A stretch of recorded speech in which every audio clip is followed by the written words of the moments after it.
Hi everyone and welcome to Homerino Collectibles, where today we're going to be carrying on with the Galactus series reviews from Marvel Legends. So as you can see, this is the Marvel Legends first appearance Grey Hulk from Toy Biz. So on the front of the box we have superposable 34 points of articulation. It tells you have a 32-page comic book, and as you can see it comes with the left arm of Galactus. And then coming around to the back of the box, if you want to read the bio, you can go ahead and pause that now. And then down the bottom here we have everything else in the waves. So I have already done a review for Bullseye, Doctor Strange and Nightcrawler, and the next one will either be War Machine or Professor X. So remember to subscribe if you want to go ahead and watch those, and the Galactus Build-A-Figure himself. But for this Hulk, let's get this guy out of the packaging and see what he's like. So the comic that comes with the figure, as you can see if I just bring it in close here, is Hulk Volume 1 Number 1 from May 1962. So this truly is first appearance Hulk. You can see that this came out in November of 2004. But yeah, really cool that we do actually get the book that suits the figure. And here is first appearance Hulk out of the packaging, and I just want to get it out the way right now. There is actually a variant of this mold which is actually in green. So if you like this mold and you like the articulation and everything, but you just don't want a grey one, well, you can actually get a green version of Hulk. Now, I'm not sure how many other grey Hulks there are, like as variants and whatnot. I really don't know. For all I know, that this may be the only grey one, but I'm not too sure right now, so don't quote me on that. But if you are actually after a grey Hulk, not just for a first appearance Hulk, but the grey Hulk that appears in comics a little later on, I think this is going to be a really good figure for you. And here we have a close-up of the Hulk, and I think that this head sculpt is pretty damn good. I mean, there's some Hulks that I really don't like the head sculpts for. I mean, he's not supposed to look beautiful or anything, but I think that this head sculpt looks good for both the grey and the green version of Hulk. Now, as you can see, we not only get the green shading and even a kind of a darker grey shading on him as well, but we also get the moulded in detail as if it looks like pencil strokes. So that's really cool. You get a very kind of early comic book style of shading actually moulded into the figure, in all these little crevices and everything. I'll just give you a closer look at that as well. Literally in all of the little moulded in lines you get that kind of texturing in there, as if he's been drawn. So this is a very awesome comic book version style of the Hulk, and I think he's going to look amazing next to all of your other first appearance figures like Thor and Iron Man and Captain America and whatnot. I think it's just essentially a must-have for any Hulk fan too.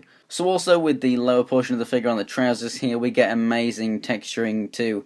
It really does kind of resemble a kind of denim sort of look. You got the nice little torn bits there, which I always like when they do add that up there. When they just have like a really clean cut at the waist, I don't like that. So I like that we've got that, molded in there, and at the knees too. Very nice. And what's really cool is even within the joints, and you can see up here on the shoulder as well, on the actual joint, you get shading on that hinge, that disc there as well.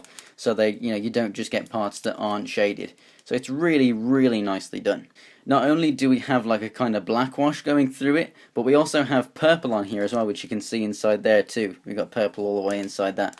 So you've got purple, blue, and black, making up a very good amount of shading on there. Now I do have a little tiny bit of purple on there and then a little tiny bit there, but that I've tested it a little bit up here. You can scratch it off if you're just really gentle with a knife, or you could even maybe try some like paint thinners or something, but just be really delicate because you don't want to be taking off any of the actual shading around it or anything. But it's easy enough to get off if you do have any kind of sloppiness, and that just goes for pretty much any figure really. So as for articulation, this has an amazing set of articulation. However, there are a few things that are a little bit annoying to me, and we'll get to those in just a second. So the head moves up and down. It's quite stiff once it is down to get back up, and it's a little bit tough to move it left and right on mine, but as I move it more and more, it does loosen up, so that wouldn't be a problem. It's just because it hasn't been moved for so long.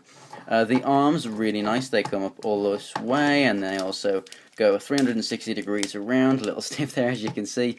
Rotation at the bicep. See, now here at the elbow, I would really like a bit more articulation than that. That's not really that much at all. I think this one moves a little bit more. But you know, I'd like at the very least that for that arm as well. But it's kind of strange that that kind of has two hinges there, and then this one kind of only moves the one. We have a rotation at the forearm on both hands, and then here we have these three fingers move independently, and then this one moves independently, but you don't really get too much of a change just from going there to there. That's really strange to me. The thumb moves too, so you can have him like holding someone. You also have the actual hand that moves in and out on that hinge, so that's okay. With this one, I would have liked a bit more of a fist, really. You know, it kind of resembles a bit more of a fist, but it doesn't really close up to be one perfectly. You got the same articulation at the hand there, but it would be nice if that was a little bit better than that. Here at the diaphragm joint, he moves left and right, but that's as far as you're going to get. As you can see, it kind of moves back a little bit. And then the crunch, forward and back that much. It's enough, really. And then we also have a waist movement there. Legs come all the way out to the side. That's fantastic. Forward and back a little bit. Rotation at the upper part of the thigh. Double jointed knees. And then here at the feet, this is really strange. They move down all that way, and that's really, really nice. They don't move up, so you think, okay, we've got a toe hinge, so the fact that the feet don't move up is fine because we can get a really nice walking pose with the toes, and then you go, oh, they don't, but they go all the way down. So you could have him in some kind of a leaping pose in the air like that, with his toes kind of down a little bit, but you can't get a really nice walking pose with the toes up. I really don't see the point, really, in having a hinge that you can't move the toes up, because I would say that that is the primary function of any toe hinge, really, not to go down. So that's really weird design.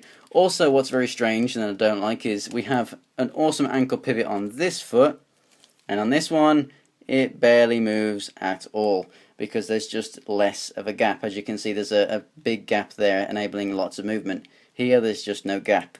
So I don't know if there should be one or if that's going to be the same on everyone's. So, you know, lots of good articulation. A couple of things, you know, like having an actual fist in that hand instead of just a slightly curled up hand, you know. And, you know, a slightly better articulation in the feet would have made this basically perfect, because the shading and the, you know, the moulding in detail on this guy is just absolutely fantastic. Hulk stands about 8¼ inches tall, so as you can see, he's in good scale with standard size Marvel Legends. This is Nightcrawler from the same wave. So if you're looking for a good Hulk mold, I would definitely recommend this and the green version. You know, if you want a first appearance Hulk, then obviously this is the one to go for. Or if you're just looking for a grey Hulk. Now it would be really, really nice to have, you know, this and the green variant of this, so that you have the same figure, so that you could have the grey Hulk and the green Hulk kind of battling each other, and then maybe have a Bruce Banner figure in between. I think that would be a really awesome display option. But like I said, I definitely recommend this figure, and if you're a Hulk fan, then you really need this in your collection. So thanks for watching, guys. If you enjoyed the video, give it a like, and remember, if you want to see pictures of anything from my collection, then go ahead and follow me on Instagram and Twitter. It's Homerino123, links will be in the description below. And if you want to see the rest of the figures from this wave and the Galactus Builder figures, plus more Marvel Legends to come, go ahead and click on that subscribe button. So thanks for watching, guys, and I'll see you next time.